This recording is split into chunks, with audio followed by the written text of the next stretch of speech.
Good evening, good evening, parents, and welcome to this webinar on tips and strategies for global placements at universities by Yu Jung International School.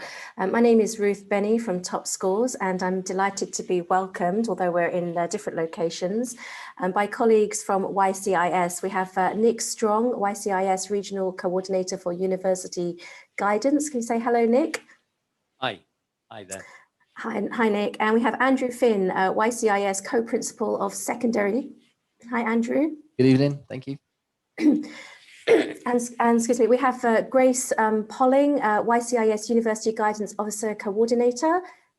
Hello, Grace. Hi, good evening. Evening, Grace. And last but not least, we have Alan Ram, who is YCIS IB Diploma Coordinator. Good evening, Alan. Hello, everyone. Good, that was. So thank you for joining me, although albeit virtually. I'm sorry you had to go into school, stay at school for a little bit longer today. We have, for those of you who are attending, welcome. If you're watching live or if you happen to be watching on the playback, equally welcome. This is an informal discussion, so if you have any questions for our panelists, please type them in the box and I'll try to get to them as far as possible. And maybe you could just start by letting us know how old are your children. I'll just share personally, I have two teenagers turning 14 and 15. So it's probably about time that I started paying much closer attention to what's being discussed today. In fact, let's start with you, Nick. In your role at YCIS, I mean, when do you think is the right time for parents to start considering university pathways for their children? Right. In terms of university pathways, I would say really about year 10. However, we are actually working with students here from year 6 because the sooner students start thinking about their careers, then the sooner they can start making the right choices in terms of subjects and so on. So what happens in year 6? Well, in year 6, we make sure it's not something that makes the students anxious, but we actually start getting them to think about roles. So, for example, we run 3 sessions with them. One where we ask them, what does your mother do? What does your father do? Okay, and then we have another session. We say, here's a range of different careers. So we might say actor, politician, lawyer. What do you think the skills and qualities are that they need in order to be able to do that job? And then the final session with them is they come to us and they make a proposal for what they would like to be when they finally graduate. Right, right. At that stage, it's very simple. It's not about university guidance at that stage. It's about career guidance. Thanks, Nick. And anyone who'd like to take this. So when does it become slightly more complicated? At what stage should I be panicking, for example? Yeah, I mean, the stage, as I said, the year to start thinking about it is year 9 or 10. That's when students need to start making decisions about which subjects they choose in order to make sure that they fulfill the requirements for that particular subject, for that pathway at university. So, for example, if a student already at year 9 or 10 is thinking, I'd like to do veterinary science, for example, then they need to know that alongside chemistry and biology, for the UK, they also have to take physics. So these are choices which they have to make relatively early. And then, of course, as they move on from IGCSE to IB, that's where Alan would take over and would advise them then on which are the most appropriate subjects, alongside working with Grace and myself. Right, right. Thanks, Nick. Maybe I can come to you, Andrew, and if you can explain the curriculum at YCIS, because obviously Nick mentioned it's GCSEs and then on to diploma level. If you could just take us through that in a bit more detail. Yeah, sure. Thank you. And actually, my 2-year-old attends the ECE program here, and I was going to book an appointment with Nick as well to grab some advice at the moment. But I think I've got a bit more time. Maybe I can take a back seat with that. But yeah, we've got a very comprehensive program here at YCIS where we're looking to develop really the whole student.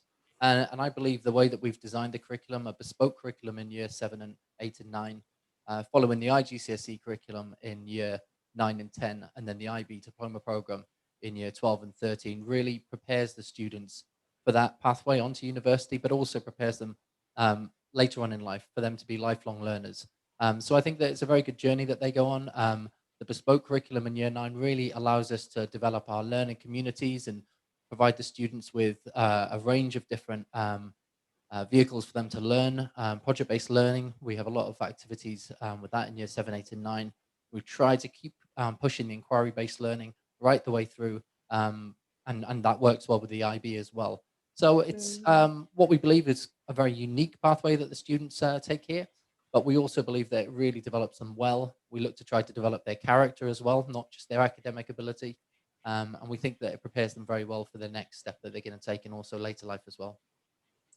Can you just explain a little bit to parents? I think they often get confused by the different curricula. So your bespoke program is something that you've designed, internally, and why then to GCSEs? Why are GCSEs important as a precursor to the diploma? Well, it's good recognition for the students. Students do go on to study at different schools at different times. That's just the nature of international schools. And we believe it's an opportunity for them to get some recognition at that point for the work that they've been doing. But we also think that the IGCSEs give the students a good foundation to go on to the IBDB program. It's always a big step going on to the diploma program or A levels.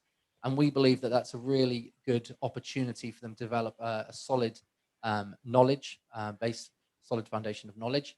But also within our context, it allows us a bit of flexibility to develop some of the other skills that we want to and the way that we want to teach, rather than being confined to a certain curriculum. We're able to be flexible with the IGCSEs as well. And we also believe that giving the students that opportunity to sit the exams is good preparation for moving on to the IB DP program as well. We don't want students to find out when they're at the end of Year 13 that they struggle in the exam environment. We want to be able to prepare them and understand if they have any issues at the IGCSE stage, so we can support them in the preparation then for the Year 13 diploma program exams. Yeah, I understand. add something here, actually? Another point as well, of course, is that in the UK, universities do look at IGCSEs as well as A-levels and IB. And I think it acts as a useful guide for universities where predictions perhaps have been made for IB. And if they line up with the kind of scores students have been getting at IGCSE, it's very useful for them as well. Yeah, good point. Can we just get a quick overview of how many IGCSEs do students take at YCIS and the sorts of subjects on offer? Because again, I think parents have a very fixed mindset that these are very traditional old school subjects. And I think that there's probably some more modern subjects on offer as well. Yeah, so we have a range. Normally our students take around 10 GCSEs. The students at YCIS, because one of our main objectives is mastery of English and Chinese, the students have to sit both of those subjects. They also have to sit global perspectives. We really believe that if we are going to achieve one of our key aims to ensure that students are globally competent, then it's important that they have that preparation and understanding. So we think that's a great course to develop that awareness. And also the students need to, sit traditional subjects as well. If they're going to go on to study the DP, maths is a requirement, so they need to follow that as well.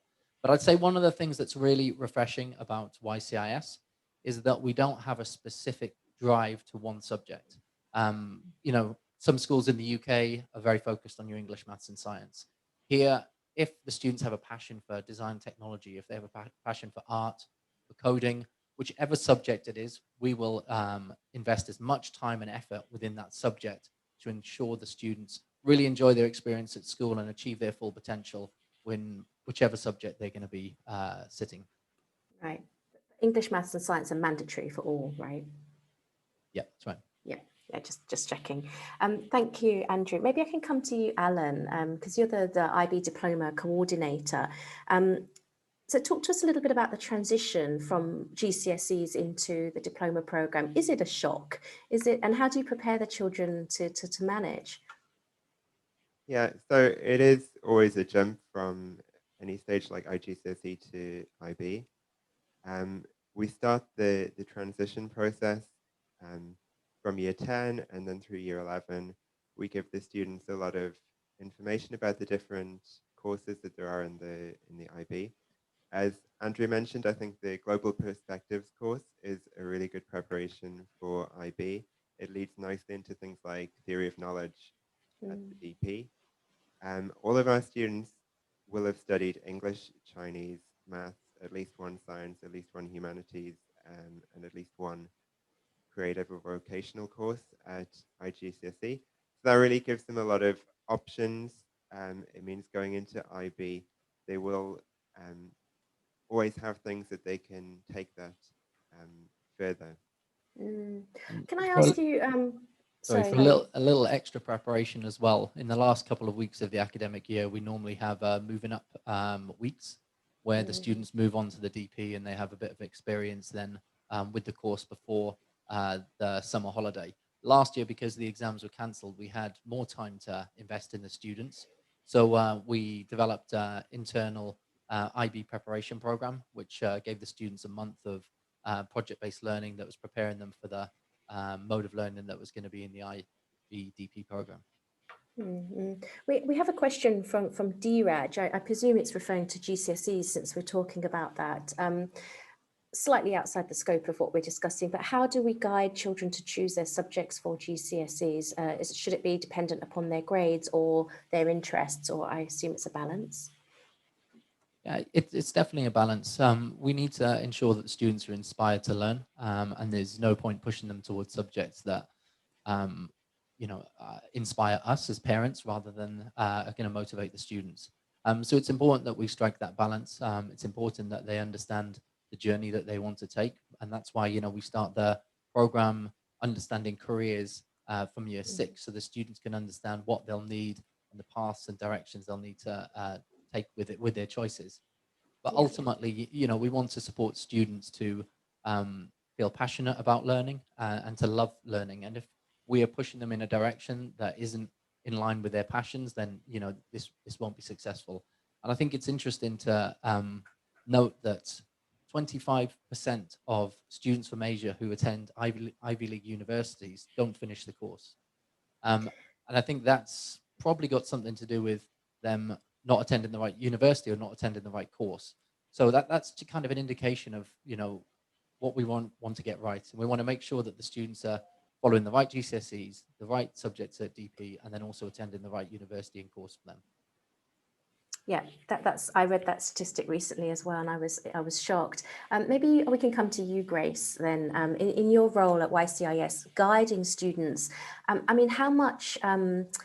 Let's ask about parent involvement in that decision. How much do parents get involved, and how much is it really the students driving this decision? From our experience, I would say both would get involved. Initially, we spend a lot more time with students individually. So for the most part, from the beginning, it may appear it's more students' desire and aspiration, and then we emphasize the partnership between students, guidance counselors, as well as parents.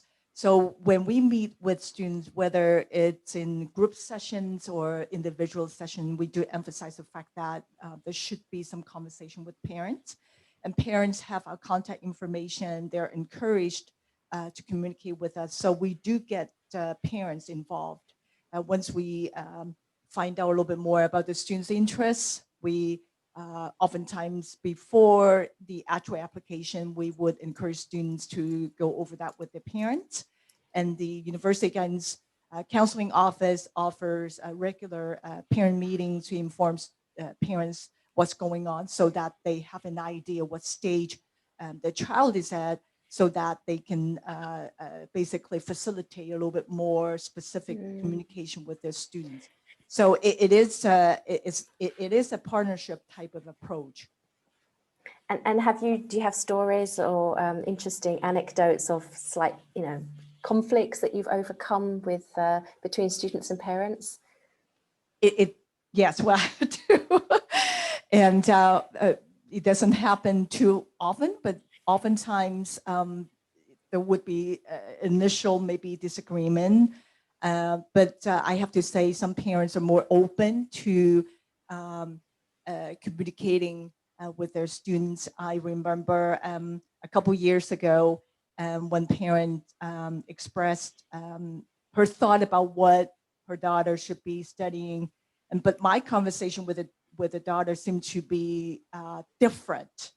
So I had to have a conversation with the student just to make sure that I understand that the student's personal interest. And then I had a meeting with the parent, and I was fortunate enough to have a parent who is really open-minded, who would agree with me to have another chat with the student. And ultimately, the parent decided to work with me and the daughter to aim for the best for the student. So it's a matter of open communication. And I think that here, because the UGO team work with the students from such a young age, there's a confidence that's already built up with them. So when they are having the conversations with the students and the parents, the relationship is already there. So they have confidence in the advice that they're given. Yeah, sure. I mean, do all your students go to university currently? And if so, do you think that that will still be the case in say 5 years' time? Yeah, all of our students go to university. Some of them take a gap year and then go on to university the following year. The way that the world is changing and the development of jobs in the future, will all students go on to university, or would they go straight into some, an industry? I think it's too early to predict that, but at the moment, the best advice really is for students to go on to university and to, gain prepare a for that. qualification there. Yeah. Yeah. Nick, I mean, can you tell us a little bit more about the sorts of universities? Because there's a broad range, and I imagine that a lot of parents are thinking the top universities in the US, UK, Canada. But do you have students who are looking a little bit more broadly than that? Well, I mean, I think firstly that in itself is quite broad. You know, my background is in the UK, and very few of the students I ever encountered when I was working for the university would ever be looking outside the UK. And what's been really refreshing working here is how globally minded our students are already. So the fact that they're looking at the US, they're looking at the UK, they're looking at Hong Kong, and then of course they look at places like Japan, Singapore. I was counselling a student yesterday, and her two choices so far are Ireland and the Netherlands. Those are her first. So our students do look very broadly. Now, that part of that is driven by the fact that she has a Finnish passport, but nevertheless, we do see students exploring all sorts of interesting possibilities, not just in terms of countries, but the universities within those countries, and also interesting courses, programs that just didn't exist 5 or 10 years ago. That's what's really interesting. Of course, they still apply for the traditional subjects, but they do apply for the new ones as well. Tell us a little bit more about the new ones, or maybe slightly different, more interesting courses of study that some of your students would pursue. Well, I think what's particularly interesting, we're seeing it happen more and more, is universities collaborating. So there's a collaboration, for example, between Hong Kong and UCL. There's also a collaboration, what I think is a particularly brilliant collaboration between HKUST, the University of Southern California, and Bocconi in Milan, who offer the World Bachelor in Business, where the whole cohort of students move from one country to the next country for the first 3 years and then go to the country of their choice for the last one. Now, that kind of experience they get from traveling, to Hong Kong, to California, to Italy, it's a fantastic experience. And again, the one between HKU and UCL again offers a kind of opportunity that just didn't exist before. So I'm not just talking about exchange programs, I'm talking about degree programs. So for example, with the HKUSD one, the students get 3 degrees. They get a degree from the University of Southern California, Bocconi in Milan, and HKUST, which is, and when they're going for jobs, that really makes a difference. And that's clearly a very globally minded student. Interesting. Just take a step back, and I think this is a question for you, probably, Grace. How do university admissions officers in various countries, how do they view the IB diploma and all of its constituent parts? Because it's quite complex in itself, isn't it? Right. I can tell you from my previous professional life, I worked in higher education in the US for over over 15 years. And from the university's perspective, IB is one of the best curriculum there is to prepare students for university studies. And it's such a broad-based type of approach. The students are given the opportunity to learn more or less like little something about everything. And they are given the opportunity to do research independently, to apply the critical thinking, the writing ability. So it is a well, very much respected among university admission and even faculty members. So when I worked at the university, I was very impressed by the curriculum and results of those students who eventually ended up enrolling at our university.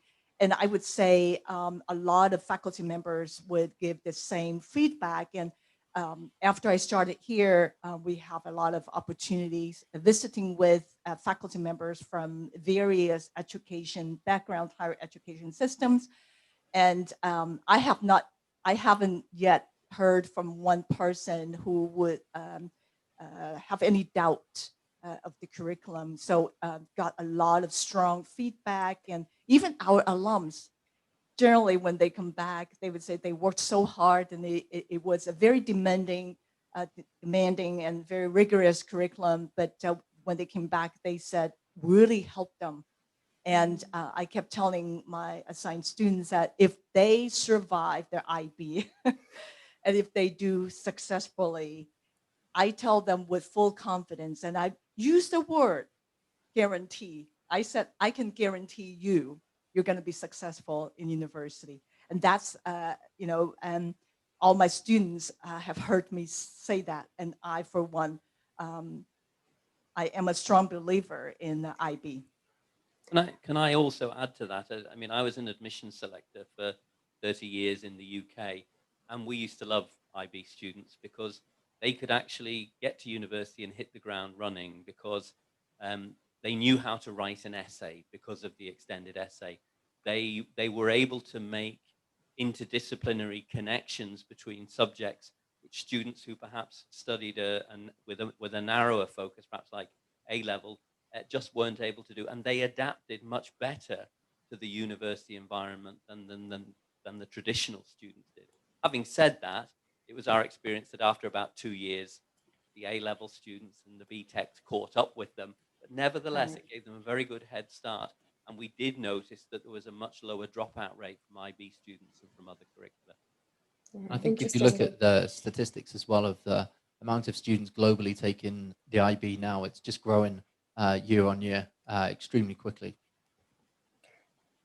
It is, and it's interesting. But if you talk to UK schools, for example, you talk to schools in Hong Kong offering UK curriculum, of course, A-levels for them is the gold standard. And it's just a very difficult decision for parents. What would you advise to parents? How do they know if their children are suitable for the IB? Can all children make it through? I mean, what are your results? I'm not sure that I would put one of my children through the diploma.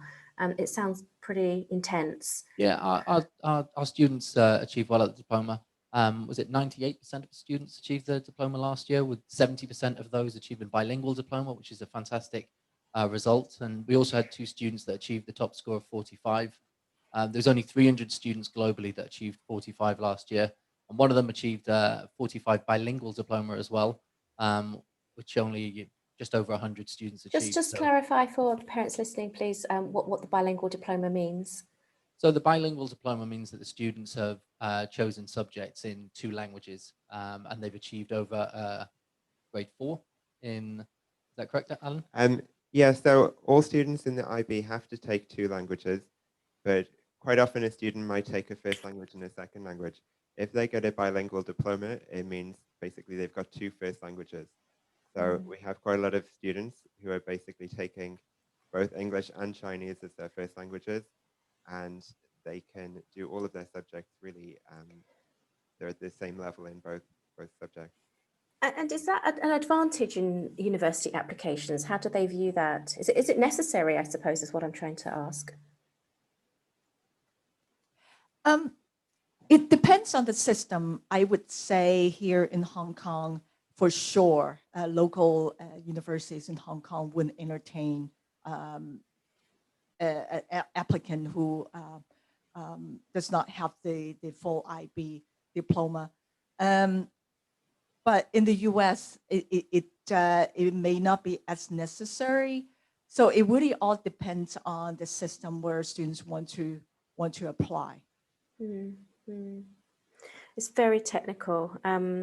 I have a question from a parent actually that came in earlier. It's talking about, I mean, I know that Hong Kong parents, and we're very strong on science and maths and some of the traditional subjects. The parent's asking about a child who's very arts inclined, and are there programs that you would recommend that they would study for students who'd like to study dance? Or something non-traditional. Yeah, so if I just answer that, in the IB, all of the students have to take a balance of different subjects, but there is still quite a lot of flexibility. So we've had students in the past who have, for example, taken art and music. So their main subjects have been art and music, and then they still have to take English, Chinese, a science, and maths. But they are able to focus on more artistic subjects if that's their strength and their interest. And I know that YCIS has a very strong performing arts program. So what sort of universities, maybe Grace or Nick, you can take this, what sort of university programs might a student who's very strong in that area apply to? Right, there's a whole range of programs they could apply for. So, for example, there are what they call performing arts degrees, where a student would study dance, music, and acting. Some students might choose not to go down the route of university, but might choose to go to a drama school. And there are a range of those available in the UK and in the US. But also they might go into their departments of theatre, film, and television studies, where they can combine those different subjects. There are media studies that they could look at. There's a whole range of different things. That there are also conservatoires, of course, as well within the UK, where if they want to specialize in music, particularly, or in voice, they can do that. But they can also take these subjects at university. So it's just as easy to take music, at a conservatoire, or to apply to study music at Oxford, or any one of the Russell Group universities. Yeah, definitely. So parents can be thinking as broadly as, to follow their children's passions, I believe is. We are reaching the end. There's so many questions. Thank you for all your questions. And I do apologize if we don't attend to the questions during the live session. The YCIS colleagues will be in touch with you afterwards. Maybe I could go to each of you, maybe Andrew. You have a 2-year-old, so you have more time than probably some of the parents who are listening in today. But what do you think are some of the key challenges that our children are facing in the upper secondary and the transition into university? And what does YCIS do to support them in that transition? Yeah, I think generally one of the challenges that students have nowadays is filtering the information that they have. It used to be quite simple when we wanted to filter our information. We could go to a library, or we could, attend school, but now we just have an unlimited resource of information on the internet. And I think it's important that students really understand how to filter and to validate the information that they're sourcing. And I think when we're talking about the diploma program, the theory of knowledge course, I think really prepares the students well in doing that. So I think that's a key challenge that students are facing, and also the distraction of devices as well. But I think that's something that they need to develop and understand and learn and work with as they develop through the school. Anything to add? Key challenges that you're supporting your students? I think that we don't know what the future jobs are going to be. Andrew was talking about his children. My middle son is a content realization specialist. Does anybody know? I mean, no such job existed 7 years ago. And what we have to do is we have to prepare students for the jobs of the future. And often that's about it's about the way that they think, the way that they solve problems. So it's not about memorization, it's about the ability to solve problems. And I think increasingly, and this is why I think things like the project-based learning are so valuable, is we need to train students to think in a different way, not just to memorize, but to apply that knowledge. So yeah, in 2014, we adopted a new approach, our learning communities approach. And that was, you know, in so many different aspects of a school life, we renovated. So we renovated our actual building, which we completed last year, into flexible learning spaces. But we also really changed our approach to this project-based learning and inquiry-based learning approach. And what we're really trying to do is to push the limit on and the boundaries on how we teach our students. So yes, we want to develop their knowledge. That's always going to be, you know, the key aspect of education, but it's important that we supplement that with the development of the 21st century skills that are needed for these jobs that we don't particularly know are going to be available in the future. So we believe the learning communities approach develops those skills on top of the knowledge development. And we specifically have adopted that in year 7, 8, and 9. And that's something we're trying to encourage more in the IGCSE and also the IB as well. So the students are prepared for the jobs that we don't know that will exist in the future. So, Can I just, so go ahead, Alan. sorry, could I just add on to that I think one of the big strengths of the IB is the focus on skills. So things like research, collaboration, social skills, time management skills, all of those things are really big focus. So the IB does have, you know, the rigorous academic content. As a math teacher, I love the academic content of the math that it has. I think it's actually got a lot more interesting stuff than A-level maths, for example. But the thing that's really going to be useful for the students is those kind of big skills. The collaboration that they get from working with other students on the Group 4 project or the CAS project, the time management that they have to learn when they're doing the extended essay. That kind of thing is what's going to be really useful to them at university and beyond. If I may add one last thing, I'm sorry. Sorry, It's just go ahead. it's just in line with what has been said. The university guidance counseling curriculum, we do impart to students the understanding and the knowledge of transferable skills and soft skills.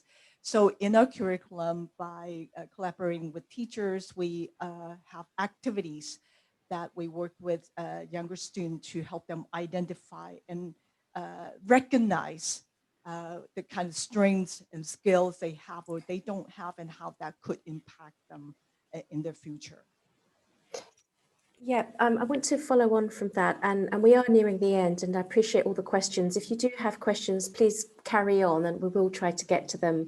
I want to ask maybe Grace and Alan, you've just spoken about skills, and how do you support children? And parents might be worried that their children aren't capable, really. They're struggling with certain skills. So let's say organization skills, for example, is something that we've seen the rise of challenges. And it seems that the IB is very demanding in that respect. So how do you really support those students who might not be natural organizers or yeah, who would like to take So that? I think it is something that the students have to learn over a period of years. And obviously we start that when the students are younger in lower school as well. But the IB is really an opportunity for the students to be doing this kind of, for example, a long-term project, and something where maybe they have to work on it over 18 months. So they really have to plan their time, but they get a lot more support at school than they will maybe at university.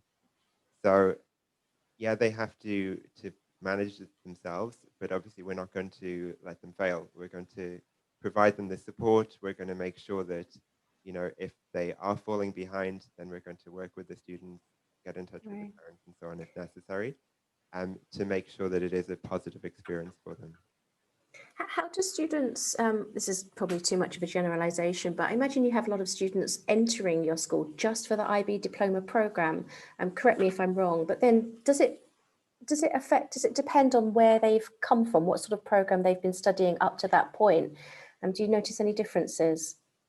Well, we actually have an IB pathway program as well.